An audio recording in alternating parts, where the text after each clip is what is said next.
欢迎电视机前的观众朋友走进天津卫视的大型情感节目《爱情保卫战》。大家好，我是你们的老朋友曲伟。经营好一段婚姻啊，不仅需要不变的真心，更需要能够解决问题的智慧。大家好，我是影视演员白庆玲，我也是这个档节目的铁忠粉。大家好，我是倾听者赵川。大家好，我是新唐米娜。愿天下有情人相爱容易，相处不难。大家好，我是莎娜。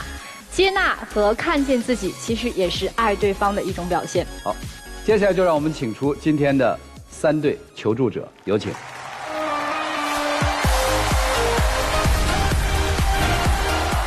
首先要疗愈的是本期第1对情感嘉宾，小光29岁，来自山西大同，自由职业；小张23岁，来自山西太原，自由职业。他们究竟遇到了怎样的情感困惑？对方是什么样的人？大男子主义，自以为是，男人真是得到就不到珍惜。他就是作，每天都活在梦里，跟没长大一样。我一和他说话我就生气，他真是说的比唱的都好听。他一点小事都无限上升，根本说不通。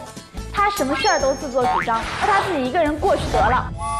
什么事儿他没跟你商量啊？说说呗。就是我俩不是刚结婚半年嘛，就我真跟他过不下去了。他这人既自私又大男子主义，而且他还不尊重我。他结婚前跟结婚后完全就是2个人，我觉得他就骗婚。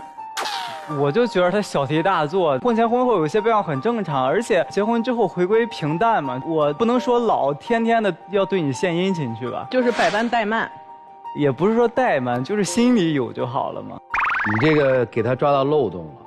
其实不管是男人还是女人，婚前婚后就是2个样子。对，怎么可能一个样子呢？对，你嫁给先生之前是现在这样吗？那温柔多了。对呀，咱们面对正是这个问题啊。就我俩不是刚结婚的时候，他给的彩礼嘛，我家给的嫁妆。我当时心想，2个人肯定要好好过日子，我就把这个钱存到我俩共同账户里边了。以后真的有个啥事儿的话，你支出方便嘛？对。结果呢，我突然发现少了10万块钱，我一下很着急，然后我回去问他，他跟我说他还车贷了，这事儿跟我说都没说。我心想怎么着？那你娶我回来就摆设呗，我就是空气呗。我就纳闷，还车贷又还出事儿来了。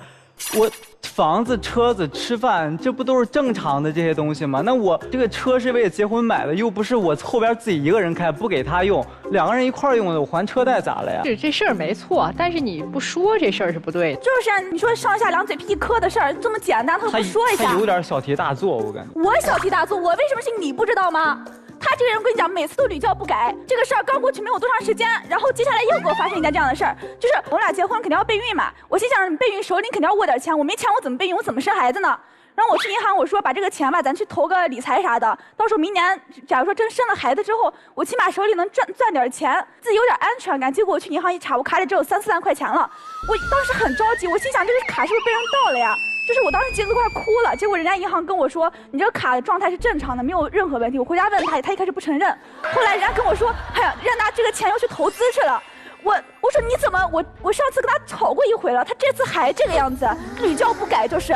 就是因为上次那个事儿，所以说我不想再因为钱的事儿跟他有任何这些争吵或啥的。因为我当时做点小生意，就是我觉得可能1周内就能回来的一个东西，所以说我没想告诉他，到时候我拿回来就行了。结果中间出点问题，他没有那么及时回来，所以让他知道了，就又拿这个事儿就是逮着我不放，一直给我翻这些，我就觉得这东西很正常嘛，投个资。又不是说我去干嘛去拿这份钱。现在这钱回来了还没有，但是都有实体的东西。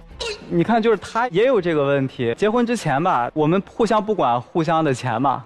结婚之后，就有一次我就发现他给他弟弟就是打钱，2000块钱嘛，不多，但是对我来说也不少。但是我一想，他工作了，他弟弟在上大学，就一个弟弟，打一下也无所谓。但是后来我发现他每个月都打。就我觉得事儿我没错呀。那本来我父母对你不错吧？那怎么着？我相当于给我弟弟打生活费，不就孝敬我父母吗？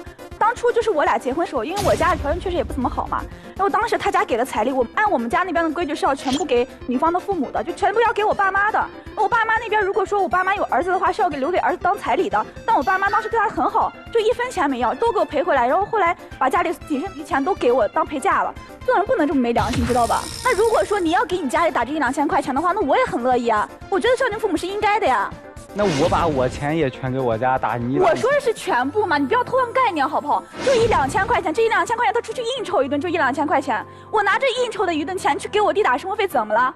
我是觉得，就我们现在压力也大，也有很多要做的东西，我们现在也省钱，要攒钱，你不能说月你攒钱，你差这1-2千块钱吗？他老上升问题，就一干嘛就说家长。哦，己所不欲，勿施于人。总而言之，在财务上面，你们双方都没有形成一个要跟对方商量的意识，对吧？不管是男生动用彩礼钱也好，还是女生没有跟先生商量之后给弟弟打这2000块钱也好，我们可以先把它挂在这儿了。听明白了，财务问题反映出你们婚后的第一个问题，在家庭重大开支面前，双方不愿意商议。好，我们再说其他的问题。就他这个人有点不尊重我。就当时我们工作跟生活不是一开始都在太原嘛，我所有的人脉，我所有的资源也在太原。但是呢，有一天他回去跟我说，哎，我带你去西安吧。我当天还挺乐呵，我心想他是不是要带我去旅游呀？我很开心。我说我工作这么长时间了，我终于能放松一下了。结果呢，人家给我来了一句说我在西安租好房子，车票都买好了。他要带我去西安生活，我一听我不同意啊！我所有东西都在这边，我跟你去那边干嘛？怎么着？我结了婚就得为你赚是吗？然后人家又给我来，又给我扔了个炸弹。他跟我说，我这边房子已经租出去了，前台大人过来看过，人家后天就搬进来。他逼我走嘛？不是，我觉得这个也挺正常的吧？我们哪儿正常啊？就是我们刚结婚，我不能说自己一个人丢下他去什么吧？那让我就是，而且他做这个职业，在这儿发展也好，在那儿都一样的呀。怎么就一样了呀？你有在乎别人的事业方向吗？你有在乎别人愿意在哪里居住的意愿吗？你有在乎别人的住所愿不愿意出租出去吗？你心里头有对方吗？你尊重他人吗？这个事儿还真是折不过去了。你为啥不离婚呢？就我想着你刚结婚，你离婚，你这传刚结婚发现了这事儿，赶紧跑啊！后头还有事儿呢。就是还有呢，就是我心想着那没办法，那我妥协呗，我就跟他去西安了。我去西安的时候，他不是刚租那家没有家电啥的嘛，我心想那咱们去买点家电啥，你肯定要买家电，之前要做攻略嘛，我不能说让人坑了吧，咱货比三家对不对？我做好攻略，他带我去了，然后人家导购小姐在他面前一凑，哎，先生你看这个挺好的，这那，他又听人家导购小姐，哎，就认为人家说的好。我在旁边拽他，我说咱不着急，咱就去另一家看一看。然后人家直接给我来一句：“哪个女人头发上见识短？你懂什么？”我当时一听，我觉得好丢脸啊！新婚妻子啊，说话就头发当很多人面直接就说我这样，不该。那是朋友的店，然后人家导购在那儿给说着呢，说着，他是一会儿在旁边就是满脸就不行，完事还说去别的家，关键他也不避人啊，他就当着人又不是聋子，当人面就这样说，我就觉得那你老婆也不是聋子，你当着所有人面侮辱你老婆，你让你老婆怎么办？那他也直接就甩脸走了，我当时也很下不来。我站那儿我去丢脸，去让人家笑话我去，是这个意思吗？我就活该，我受着呗。哎，姑娘，你挑家电都知道货比三家做攻略，你嫁这男人怎么嫁得这么草率啊？就他之前他不是这个样子，他恋爱前他多好一个人呀，我真的没看出来说大男子主义这些东西。恋爱前他跟我的聊天都是叫什么宝宝宝贝，然后他恋爱时候他真的特别浪漫，比如说每次下班回家他会给我带小礼物，一束花一个小礼物真的不值什么钱，但我就觉得很好。然后那段时间不是他特别忙嘛，当时我就闲的没事，我刷抖音，我刷到一个那个游乐园的视频，我刚给他看了，我以为他没放心上，结果他第二天就直接带我去了，我当时很感动，因为他那会儿是放下所有工作带我去的。我当时觉得，我说我真以为自己遇到真命天子了，就这种。然后结果你看他现在，就有一次我收工比较早嘛，然后我回家了。我回家我心想着家这么乱，我收拾一下吧。结果刚收拾好，我给他打电话，我说喂你在哪儿呢？他跟我说他在门口。我当时一听我还挺开心的，我去给他开门。结果一开门，门后站着乌泱一堆人，我一个不认识，人家直接进来了。当时我很生气，我说你干嘛？之前你跟我打个招呼吧，怎么着我也是这个家的女主人吧。我打算说拉他去卧室说这个事儿，因为我不想在那么多人面前驳他面子。然后我拉他去卧室，人家直接甩开我，给我来一句：“我们男人摊上，女人少管。”我当时我能说什么？我自己灰溜抖回房间，我气得一晚上没睡着。就当时因为我带朋友回去了之后，他一直摆个臭脸，就是我朋友也不是傻子，都能感觉得出来。然后他非要拉着我。你是傻子吗？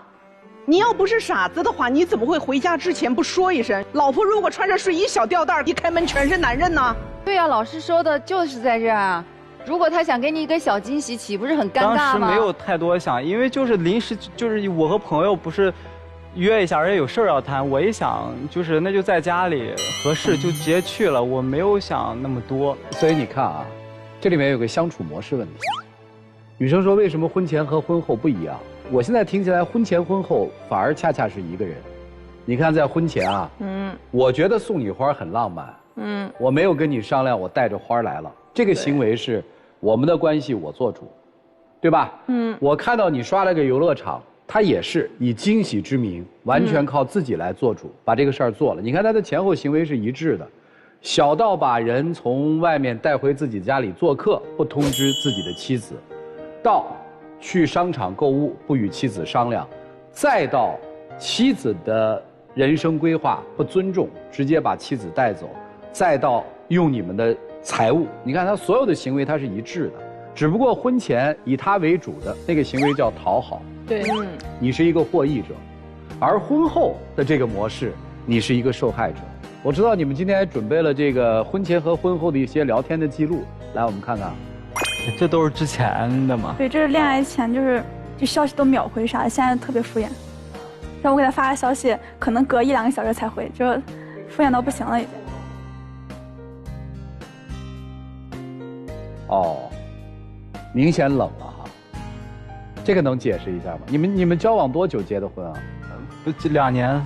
女生以前没发现他这些问题吗？以前就是很殷勤，说实话真没有感觉到。他做了这些事儿之后，你动过心念要离婚吗？动过。在什么事件的时候动过？就是刚结婚那会儿，他动我彩礼钱时候我动过。啊。后来其实这个行为是在升级的嘛，为什么反而没有了呢？我问我身边很多朋友，他们说你这刚结婚就离婚，然后到时候再结婚你就2婚，不大好了。来，我们这儿今天有大哥大姐，你们有过这个婚姻经历，来怎么看这事儿？我觉得这个男嘉宾做事有点欠妥。要搁我不会这么干。我觉得那女孩岁数小，对婚姻没什么概念，她也不是很清楚。老公做出这么严重事儿，但是她还是忍让了。就至少她应该有一个态度，是吧？对，她应该有个态度。来，我们还有个硕士是吧？先说这事儿，你敢做吗？我不敢。然后说，因为我觉得婚姻是2个人的事儿，就是又需要男方又需要女方，然后相互扶持。然后男方确实这个有点大男子主义，我觉得有些事做的有点欠妥。我觉得就是婚姻和恋爱还是有很大的差别的，因为我们2个现在也是处于在恋爱的时候嘛，就是2个人既然结婚了，就应该就是多商量商量嘛，再做决定。徐总怎么看？其实男生一直没有变，他只是一点一点的显露的更加的毫无顾忌。女生啊，来之前就是想教育教育老公的。现在经你们一说呢，这老公不行了，我得跑。成长是在什么过程当中啊？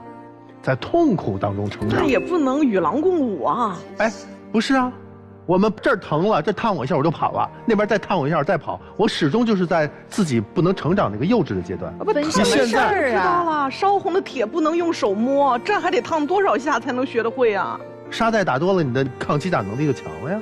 所以说必须锻炼，必须咱们在这个关系里就解决这个问题。我认为这个男生他本质不是坏，他是懒得去经营，懒得去真正掌控这个家，做一个真正的大男子汉。所以说啊，收起你那份所谓的自以为是，其实你啊混得也不怎么样。一开始是花的人家的钱，对吧？然后现在又去做一份工作，你现在做的也不见得如何。我看状态是自由职业者嘛，也不稳定了。所以说，真正我们不说外部工作稳定状况也好，你先啊把家庭关系稳定了，收起你那点自以为是。有的时候我们弱者在外面找不到自己的一个存在感，就在家里去找，你就属于这种，好吗？收起那点那个自大自以为是，这婚断然不能离啊！怎么能是懒呢？我觉得后边老师说的那个，我觉得我还是很赞成，就是你在外面找不着自己的位置，然后你就很想在家里，在你的老婆面前，在一个依赖你的一个弱者面前去展现你所谓的男子汉的气概，但是你绝对不是懒，其实你是很计较的，而且你也是很有这个思想，这是懒吗？你在一个人都不知道这个马上第2天要到哪儿去的情况下，你就已经把房子做好了，是不是？所有的一切都弄好了，对吧？你这个你把用他父母的彩礼钱，对，我并没有觉得就是彩礼这是必须的，我不赞同。但是你既然已经给了，那就是他父母的钱呀。你挪用人家父母的钱的时候，你怎么不说话呢？人家2000块钱给弟弟又怎么了？你肯定不是懒，你心里步步为营。山大老师，你就不说了，就把我虐过去了。不是你不是让他们就地解散了吗？就地解散。我在那个说一个感慨哈，这个感慨是我看的那个聊天，最早的时候恋爱的那一会儿，我脑子里就走神了，你知道吗，姑娘？我就想的是，我得每天把我的孩子们叫宝贝儿，叫心肝儿。我得让我的女儿们从小到大被心肝儿、宝贝、肉肉啊这一些肉麻的话给泡大，省得将来长大了以后，好好一姑娘被白眼狼用个宝贝儿心肝儿就给轰走了。我跟你说啊，这是价值观的问题。他觉得我把房子出租出去，我换一个城市不用跟你打招呼，没什么呀，有什么？这就最可怕了。因为这事儿在他这儿构不成任何的让他觉得这事儿很严重的问题，那有几点可能性。我们往轻了说，他眼里没你，心里没你，压根儿不害怕你。那说白了，不就是不爱你吗？那往大了说是什么？如果这事儿往大了说，你不知道睡在你枕边的这个人，他每天在想什么，他在计划什么，他的计划里面任何的一丝一毫的风声都没有透给你。你会突然一回身发现，我的身边是这样的一个人，你不觉得这事儿可怕吗？这么可怕的地方，如果还没有让你引起警醒的话，姑娘，我觉得不是他的问题，是你的问题。如果你也不觉得这事儿它很严重、很危险的话，那我觉得你大概率你接下来碰到的还是这样的人。我想替男生说几句啊，就是他可能在婚姻家庭的认知层面出现了问题。我谈的是认知问题，就是可能在你接受到的你家庭的传统模式里，包括女生接受到的教育，让你对此事的严重性没有任何的认知。我不认为你是故意，我是认为你认知出了偏差了。可能在他的心里是这么想的。你比如说，按照现在的这个正常的逻辑，这个男生是一步一步把家里的所有权全掏空了。但是男生脑海里面可能在想这个钱的时候，他是怎么想的？我帮你做一个心理推论，我不知道我推的对不对。我没有啊，这不是我爸妈的钱吗？给你的嫁妆吗？你不是也跟我说过吗？这就是我们婚后一起可以拿来生活的吗？你是不是这么想的？有这方面，完事儿还有，就是我不是拿这个钱去给自己花了，也不是玩了，我就是做生意是为了咱俩。好，这就是我说的认知。如果说这是个认知问题，后面的认知问题我都可以这么去视同。在你家，你父母的关系当中是一个什么样的关系？小时候我没有怎么跟家里生活在一起。你在哪儿生活？跟那个就是我姥姥姥爷。姥姥姥爷的关系是一种什么样的关系？就是我姥姥比较听我姥爷的，所以在你的这个生活习得当中，其实是缺课程的。我是认为他是在认知上出现了偏差，至少你要有一点非常清晰和肯定，就是在这两件事情，一个是动用彩礼的问题上，一个是不跟伴侣商量的前提下决定了别人的命运和这个家庭的一部分命运的时候，这两件事情你错得很离谱，偏差很大。先冷静下来，我知道对你们俩来说，冲击挺大的。老师们今天的话，就是冲击是巨大的，因为可能在你们上台开始讲述的时候，你们都没觉得问题有那么的严重，但是事实在现实生活当中，这两个问题都是原则。是的，对。甚至我觉得它的冲击不亚于一个人的出轨和背叛。对对。先坐下来歇一歇，静静在那儿思考一下，好吗？谢谢两位，来，请回。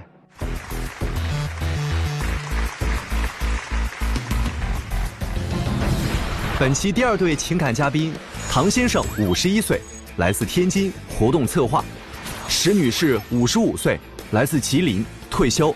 那么他们又遇到了怎样的情感困惑？你觉得这段感情你付出的多吗？肯定多呀，我付出了时间和精力，我就是他的保姆。当然了，我无时无刻都在照顾他的感受，但他就是不知足啊。你觉得你们能和好如初吗？如果他还防着我，不和我交心，那我们就好聚好散。一定能啊，他就是闹脾气，我哄哄他就好了。来吧，我们听听吧。大姐先说吧。我跟他相识1年多，我感觉他这人呐特别自私，还小气，最主要一点还特抠门。我那个为了他把工作都辞了，然后我就在家成了他免费保姆。然后他呢处处防着我，我跟他提出分手啊，他不同意。那分手扭头就走了，摔门而去啊。他三番五次的找我呀。我跟他认识啊1年多了，哎，我感觉他这人啊还挺好的，是冷找人，挺会照顾人的，而且啊他还会做饭，每天回家之后呢能吃口热乎饭。不过他这人脾气不太好，经常跟我吵架，我就想，嗨，散了吧，这都小事儿，忍忍。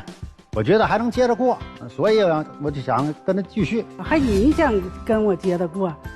怎么过呀？我前段时间跟他提出来领证，他不干。为啥？我一想，这么大岁数了，大伙过日子就可以了，结什么婚？而且是2婚，那你也得结婚呢，要不然人家凭什么跟你啊？保障呢，对不对？对。后来啊，他那嘛，他不同意，不行，必须得结婚，不结婚不行，咱就散吧。我后来想，不就登个记，然后请朋友吃顿饭，我一想我就答应他了。结果呢，他又跟我提要求，让我给10万块钱彩礼，这不开玩笑吗？这有什么开玩笑的呀？我们都是2婚啊，哪有要彩礼的？你又不是23、40岁。2婚不能要彩礼吗？拿这彩礼干嘛呀？你要？我是外地人，他是本地人。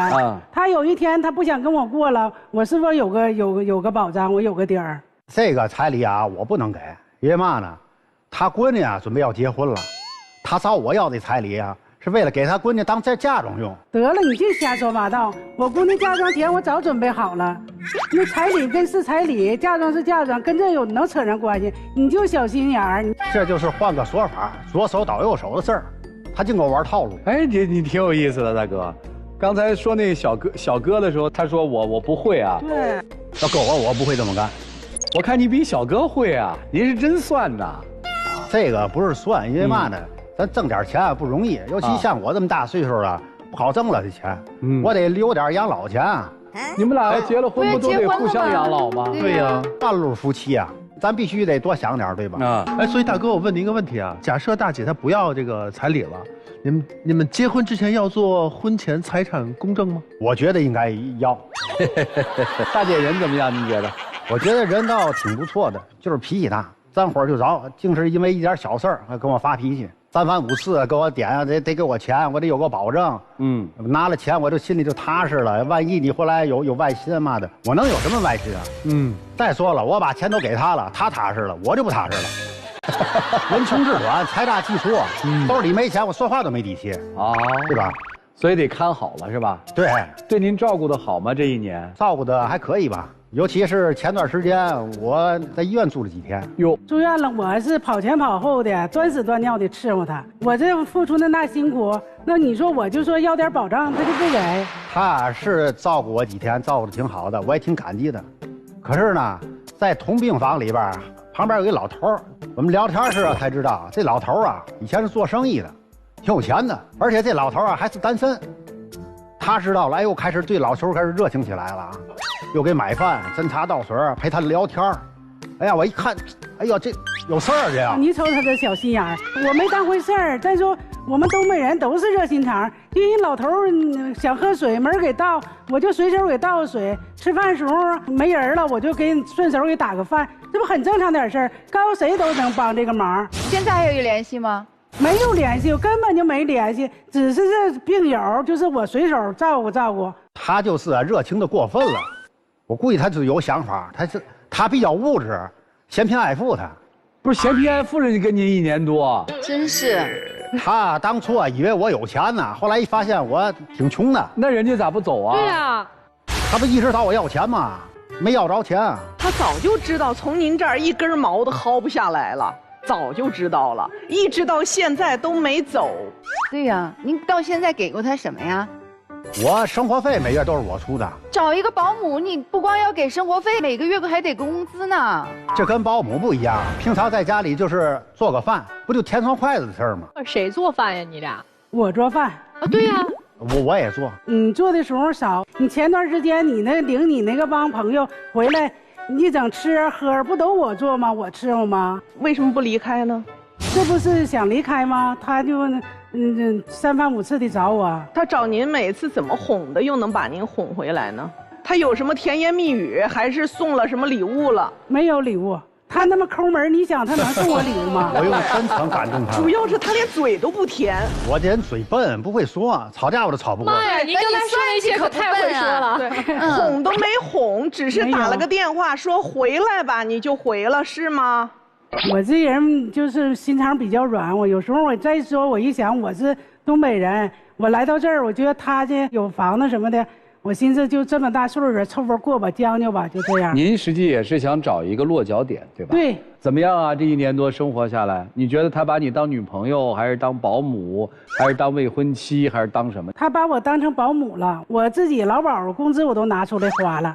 但是我后边我一觉得有点不对劲儿了，我才想起我从他要那个彩礼钱，不然一开始我不想要。您是通过接触怎么发现不对劲儿？他花钱特抠啊。他给我生活费的时候，30、50的。除了花钱抠之外，还有什么呀？他还花心。啊，还花心呢？他还有花花肠子呢。你看他，他先说我怎么样，但我真没那想法。但是他，我跟你说，没认识我之前，他还有个相亲群，到现在都没退，总跟那相亲群里眉开眼笑的聊天。我那是忘了删了，那群里啊50、60人啊，男的女都有，偶尔看看。而且那是刚认识他，时间不长，那事儿都不1年多了吗？不是，现在还没删呢吧？早就删了，删没删，大姐？刚删不长时间，因为我发现了啊，然后我说他了，他删掉的，我不说肯定他还留着呀。除了这个相亲群之外，还有什么让您觉得他花心呢？他会打快板，有个快板队的女的，他也往家领完了，他俩就门一关，他俩就聊，也不知道他聊啥。这是那个我们平常啊，有时候去社区啊。老年活动中心演出去，那女的是我搭档，我们去回家去对这台词儿去，她就开始多想了。大叔，我们演员啊，男演员和女演员对台词都把门打开，基本上都在公共场合都对台词。不知道您非得要关着门，2个孤男寡女的去打快板？哎呦，当时也没多想，就他多想了。带回来1次，还是说经常带回来？就一次，就是您跟他说过这事儿以后，他就注意。对呀，我当然了，我跟他说了。所以那你不能说人家是花心的。你看啊，相亲群没退，你说了，人家退了；带回来1次，你说不满意，人家不带了。那还有呢，我跟你说，还有呢。那没认识我之前得处10多个那个女朋友。哎，没有，我认识他之前就是相亲，有过什么10几次，正式谈对象的也就2、3个，而且时间都不长，就几个月。2位互相评价一下对方吧。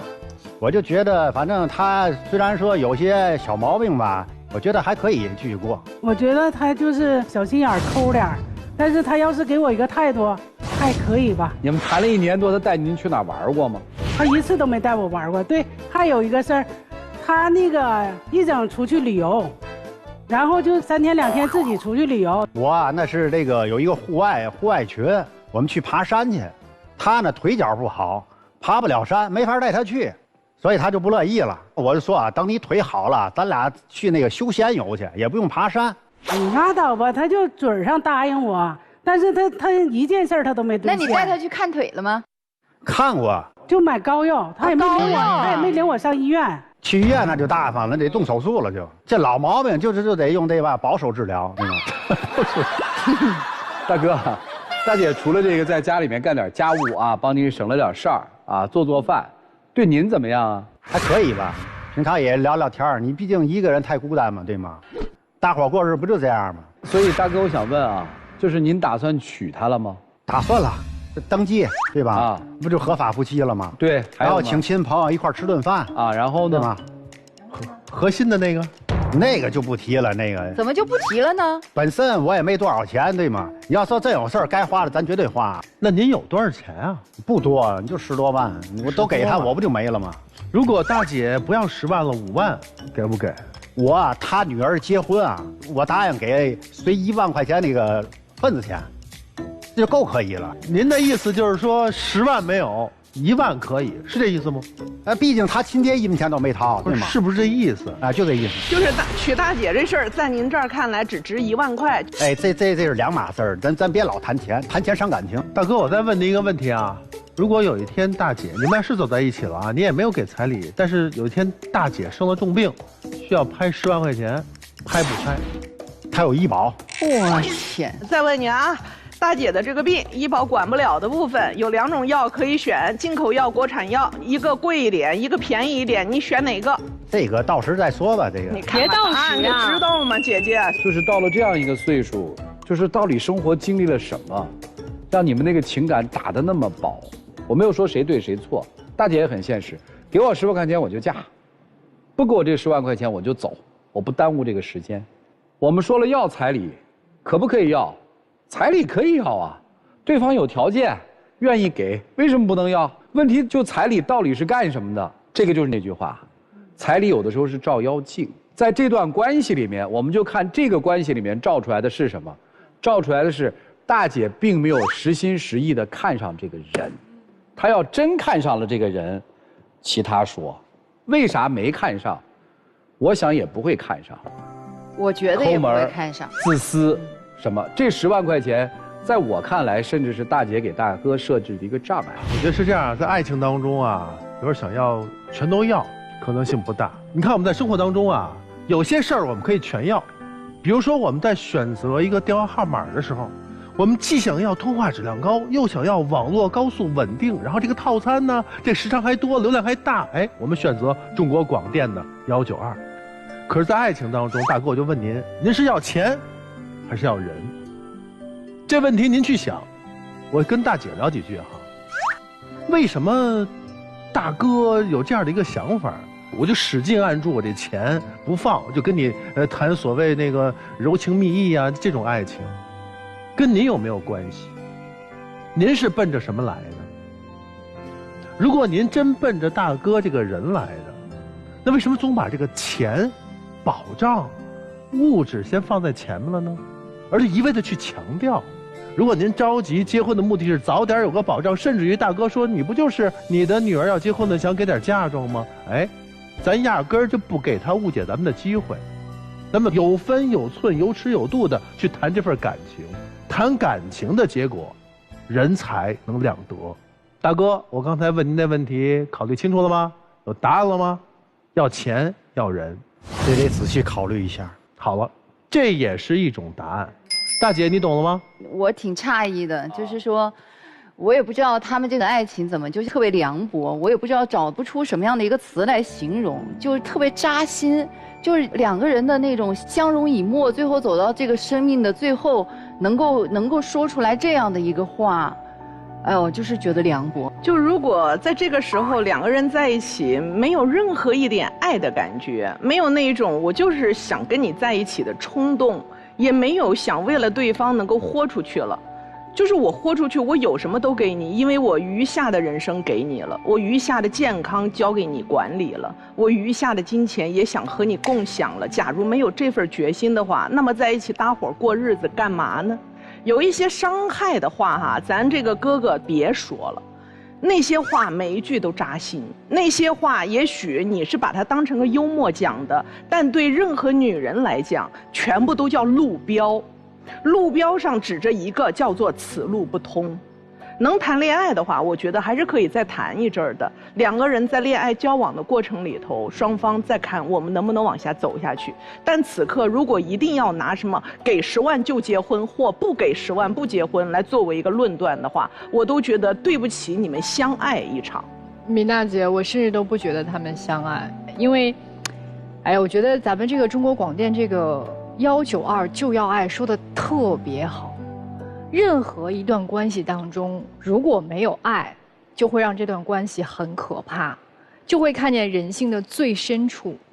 你们两个人之间有爱吗？我觉得没有。为什么？你们两个人都活得太毒了，也太毒了。这两个毒是不同的两个字。第一个毒是孤独的那个毒，第二个毒是狠毒的毒。就你们眼中没有对彼此的欣赏和爱慕。当你碰到一个你爱的人，真的你全身心想要付出的人的时候，你一定断断不会说出到时候再说吧这样的话，因为你从来不会想我说出这样的话对方是否会伤心，是否会难过，因为你从来压根儿不会想他的感受。这个人他其实对您来说目的非常单纯，也非常的简单，就是来照顾我的生活嘛，我回家能吃口热乎饭，您早就说了。那对于您女士也一样，您毒是毒在哪儿呢？我就是要找一个后半生的依靠，这人我喜不喜欢、爱不爱都无所谓。他是天津人，在天津本地有房，我觉得老了要什么呀？还图什么呀？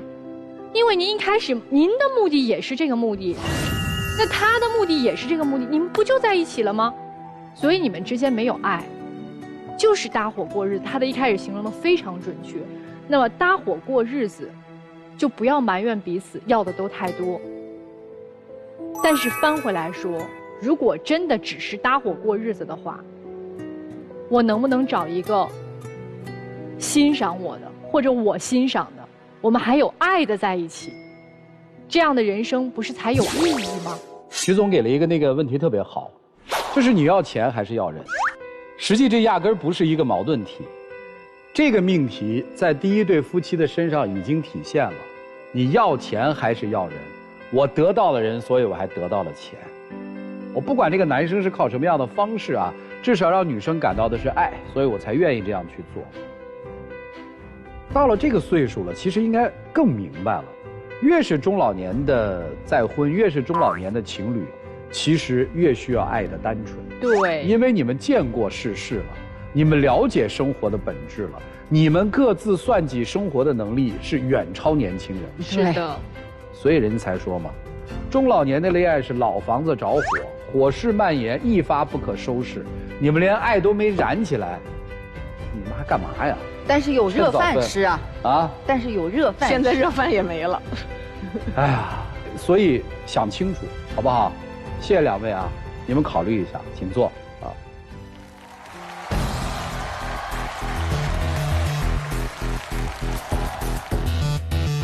本期第3对情感嘉宾，小浩24岁，来自黑龙江，学生；小雨22岁，来自黑龙江，学生。那么今天他们又遇到了怎样的情感困惑？你来参加节目的诉求是什么？我跟他现在分手2个月了，我今天参加节目就是为了想跟他复合。他刚跟我和好没过多久，就无缝衔接又找了一个，现在和我说要和好，骗谁呢？但是我真的很爱他，我希望他能够再给我一次机会。他跟他的异性朋友一直都没有边界感，如果他意识不到这是个问题的话，那我们真的没有办法在一起了。合计是分手情侣，你是来求复合的是吗？对的。哦，分手2个多月了。对。为啥分啊？先说说吧。我的女朋友觉得我比较花心，然后跟异性不会保持距离。但是他不认为他很花心，他身边就是有很多女生，就是经常有学姐学妹啥的。这我跟他说了这个问题，他也不改。那其实就是我的一个好朋友。好朋友也得有个度啊！我俩分手其实主要是因为今年6月份的时候嘛，毕业季之后，他在他的朋友圈发了一张他和他学姐挽着胳膊的照片。怎么个玩法？就是这种挎着，然后还这种贴着，两个人还笑。我就觉得这张照片太亲密了。就是我跟我那学姐从本科到现在都认识6年了，而且相处的特别好。那你认识6年，怎么不把他介绍给我认识认识啊？那不是他今年赶上毕业实习什么的，没有时间给你。你看他就是一直他都在找理由，就是给自己在找原因。分了2个月，然后你那小片里说无缝连接了，接的谁？就是因为这个事儿分了之后嘛，他就找我复合，我也挺犹豫的，我寻思要不要给他一个机会嘛。但是分了之后1个多礼拜吧，也就他在他朋友圈官宣了一个女生。我这是故意气你，亲你可见了当时。但是当时我不知道啊，我以为他就是又找了一个，这还找我复合啥呀？那当时给你发消息也不回，给你打电话也不接，我想那不是我生气吗？我就想用这种方式来博求你关注嘛。但你这种方式我不喜欢啊，他俩还私自见面了，要不然怎么能有照片呢？那我就是故意气你，当时我就是在网上认识一个，然后我就想说跟他说想气我的那个女朋友，那人家就帮你了，我就跟人说人就帮了。哎，一般人找一个人气女朋友，可能随便拿一个什么人的照片发一下就得了，没必要单独还要去线下见个面。当时就是在网上认识，也是挺机缘巧合的，然后也是一个学校的，我寻思就是见面认识一下，然后我跟他说但是我就觉得我心里还是很在乎他的，然后我就是跟那个女生就说，我说我现在还是很喜欢我那个前女友，然后能不能帮我？我告诉你，正常女生啊，一般不会帮你这个忙的。对，帮你这个忙啊，一定是有所目的的。尤其你在说出我想拿你气一下我的前女友，首先对你没什么意思，女生没有必要去趟这个浑水。其次呢，对你没有想法的女生，压根儿也不会出来跟你见面。那也就是说，这个女生是对你有想法的，就是自己没看上。他一直都是一种暖心学长，哪个女生找他帮忙，他都帮，不光对我温柔，他对所有女生都温柔。就我们两个刚在一起1个多月吧，有一天他寒假去兼职，这我想那兼职一天也挺累的，我去接他下班吧。我都走到他身后了，站了半个多小时，他跟一个女同事搁那聊得热火朝天。当时不聊我那个经理八卦吗？那你聊八卦，至于耳朵贴得那么近，嘴都要亲上了吗？我哪有那么夸张啊？这当时说八卦也不能大声聊啊。之后他说我惹你生气了，我哄你，之后咱们两个一起吃饭看电影吧。我想那就去吧。去了之后，电影看到一半，半夜11点多，他给一个女生搁那发信息，之后我要抢过来，他不让，他还搁那挡着。我一抢过来，看到那个女同事给他发在干嘛？睡了吗？我有点想你。后来不解释了吗？后来我也当你面把那个女生删了，那工作也辞了，那还想怎么样啊？他要是没有看到的话，你们两个人再继续往下聊天，那接下来不就是互生情愫吗？所有的感情都是从聊天开始的呀，就在这还狡辩什么呀？我不是都删了吗？就感觉好像你看看，我都已经为你，我把别人都删了，你把我这段感情斩断了，我都已经做了了断了，你还要怎么样？那拜托你在干嘛呀？但是你至少你应该承认说有女生喜欢你，是吧？对，有几个呀？很多，没那么多吧？啊，很多。很多，他认为都是普通朋友，但我认为就是他对那种女生的边界感一点都不强。他还有一次也是半夜12点多。他跟一个女生打了1个多小时的语音，你说语音他也不是有那种文字啊，我能翻着看看聊的是啥。那不是我一个实验室的学妹吗？然后她那天半夜啊，你们俩半夜搞科研呢？就是那天我那个学妹失恋了，我安慰她2句。你不觉得你这管得太严了吗？我这管得太严了。不是半夜给一个女的打电话1个小时，叫太严了。就是我之前就是任何的什么外卖软件、短视频软件、聊天软件，他每一条消息他都会查，就是控制欲特别强。那我天天这么看着你，我不也没看住吗？之后他和他的导师去外地要出差，那异地的时候规定好了，就是每天都要认真回我信息嘛。我给他发了1天信息，他晚上就回2字在忙。那不工地信号不好吗？那我为啥上我的游戏账号发现你游戏在线？就那天恰巧那天那么多恰巧，5黑4缺1，那我不玩不潜，那我不合群了吗？那为啥你和女生保证情侣关系？那天是因为游戏有活动，那个情侣关系能赠送一个皮肤吗？那之后呢？之后你为什么带这个女生继续玩？那我想带你玩，你也不玩啊？那我不是不会吗？我要会的话，不就和你玩了吗？而且你为什么打游戏不和男生一起，非要和女生一起啊？就我那就是登游戏，我看着他在线就在一块玩了。其实说来说去就这么几个重点，你不觉得吗？对，就是这个游戏它可以折过去，哎，这个学妹她也可能打电话，这个女的自投罗网的去给她打电话，但这个我想你肯定前面就是有铺垫的呀。那其实这都不算啥，我觉得这都不算啥，好。对，这都不算什么。最过分的是，也是在这个异地期间，有一天晚上说，你在干嘛呀？一会儿方便一起吃个饭吗？完了，把我叫成了他前女友的名字啊！就是他给我发信息聊串了，完了不到1分钟他又撤回了，以为我没看见呢。你这样你跑来干啥呀，小伙子？你求鉴定的吗？这是来？当天晚上我也回去找他了，坐当天晚上最晚那班飞机，也跟他向他保证了，也说再也不联系了。别保证了，你承诺太多次了。我跟你说，男人的嘴骗人的鬼。男生，别的我不知道啊，至少可以听出来，女人缘比较好，有学历，对吧？说话有点那个不叫幽默了啊，小贫嘴是吧？有些女生就喜欢这样的，长得也斯斯文文。你大概那些这个学姐呀、什么七七八八的，喜欢你是知道的对吧？有的知道，有的就是对吧？怎么可能？不，至少我们从这个用词里面可以感受到嘛，有的知道，有的不知道。人挺多。我是在说数量问题，所以男生是不是觉得？在对这个女生层面，你是专一的，对吧？对，我挺专一啊，你还觉得挺喜欢，对吧？那我就问你一个问题嘛，你守住底线了吗？我守住底线，就是那些莺莺燕燕的，你跟人互动了吗？就没有任何实质性动作，没有任何实质性动作，就差实质了。那有一些语言上的越界吗？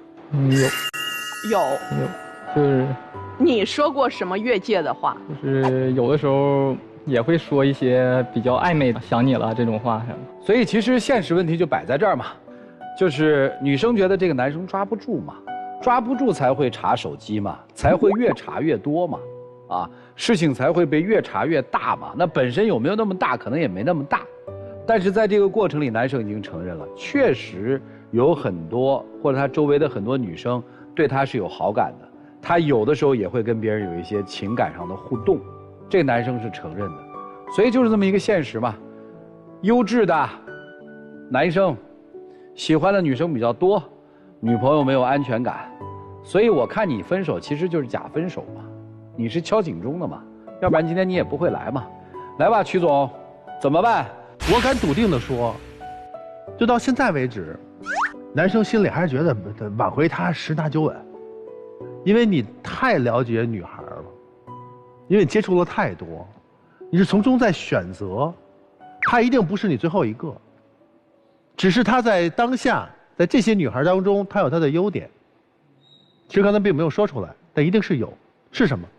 对，当时就是我生日的时候，他会给我准备一个很多惊喜，就准备了一个那个礼物盲盒，就一个很大箱子里，什么都有，什么有鞋呀，什么面膜呀，什么护手霜啊，什么就是眼镜，还把我俩相片做成那个相框，然后放里面，就是送了一堆。然后我从小到大从来没有说接受过这样的礼物。然后我生病的时候，也会很细心的照顾我，然后从他们学校到我们学校给我送药，然后陪我打点滴什么的，都是非常感动。这只能说明3个问题：第一，你曾经被这个女孩感动过，是刻骨铭心的感动；第二一个，这个女孩你还对她充满着好奇，因为她会时不时的给你制造惊喜；第三一个，周围没有人在对你付出能够赶上她，但是你并没有因此而止步你的好奇心，你还在寻觅，但你至少就说我没有主动去啊，未必，因为你自己可能没有意识到，因为你在有语言上的暧昧，暧昧和出轨中间只差一件事儿，就是机会，所以女生自己心里很清楚，危机感啊，不可确定性啊，但是恰恰呢，爱情这件事情，它魅力之一就是不可确定性。你一边呢反感那些潜在的竞争对手，一边你又有一种期待，你说你看，没有比我更强的，他只属于我一个人，你看我多好。而你的价值通过这种比较，你自己可能也会陷入一种恶性循环，哪天是个头啊。男生虽然感动过，但未必是真正那是感情。你自己有一片足够的空间的天，你要真想去寻找那个始终你觉得会更完美那个人的出现的话，你就踏踏实实去，但千万不要再绑定一个女人，那样你就不道德了。听懂没？听懂了。我觉得这个男生特别的喜欢证明自己，他是一个生活中很喜欢、很享受其中的这种万人迷的这种感受的一个男生。你就像一个孔雀开屏一样，一见到女生，我必须要给她开一个屏。哎呀，我是万人迷，哎呀，就好油腻呀。这个女生愿意这样对你，希望你，哎，我不希望这个女生跟你在一起。我刚刚在劝咱哥哥姐姐的时候，我觉得恋爱还是可以谈下去的。之所以对这2对我都保持了这样乐观的态度，主要是因为那一对已婚的实在让人看不过眼。忽然就觉得，只要你们没有结婚，那么谈个恋爱又何妨呢？但是，作为年轻人的你们，这一桩恋爱里头，女生不能再谈了。您不像姐姐，姐姐经过人生之后，她已经自己历练完了，她不会因为一桩感情患得患失，导致怀疑自我价值。他不会自卑，他不会摇摆不定，他不会耽误学业。姐姐啥都不耽误，但是你谈这一桩恋爱，却在这个恋爱里头不停地在被消耗，每天怀疑我不如别的女生，每天把时间精力放在查岗、查情、查男朋友有没有不忠，每天都在思考这一些破事儿。第一，导致你不能成长；第二，导致你对自我判断会出现误解，你会以为自己差。反而就成就了他的好，从全场里头都是你在夸他，他连说为什么爱你都只讲到了你做的让他感动的事，而没有一丁点你的优点。所以你的男朋友本来就没有看到你身上有什么闪光的。而如果你因为爱他，他的那一些恶习导致的身边莺莺燕燕多，却使你误以为是因为我不如人才出现的莺莺燕燕，那么反而会让你莫名其妙的自卑。你的光芒更加难以散发的出来。离开这个阻断你人生的人，因为路还长，别被他伤害到自己的成长。小浩，我真的很慎重地提醒你，不要再这样玩弄自己的青春。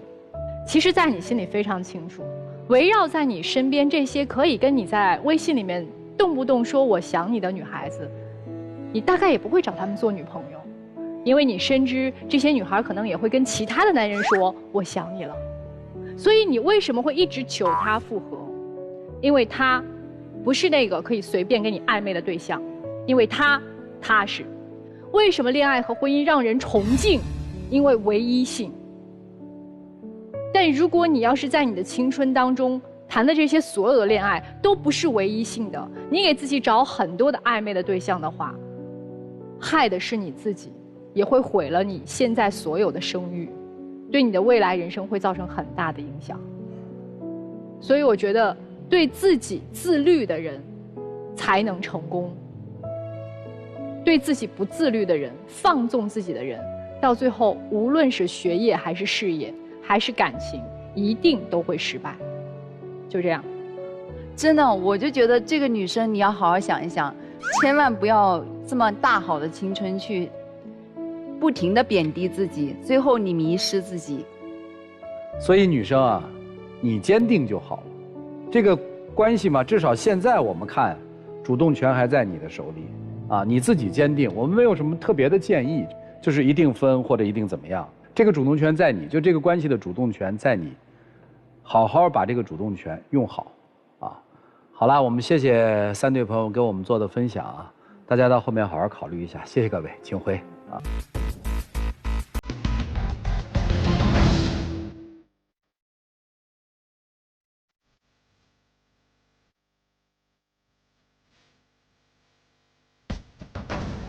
3对大概表达出了人性当中的一个字儿，就叫贪。年轻的学长贪心各种莺莺燕燕嘛，对吧？这个50多岁的大哥贪，我既想要你无条件的伺候我，我又想把这个我的人生这个对吧？掌握。然后第一对新婚的夫妻其实也是一个贪字，对，完全利己，毫不利他嘛。预测一下，你觉得第一对会出来吗？会出来。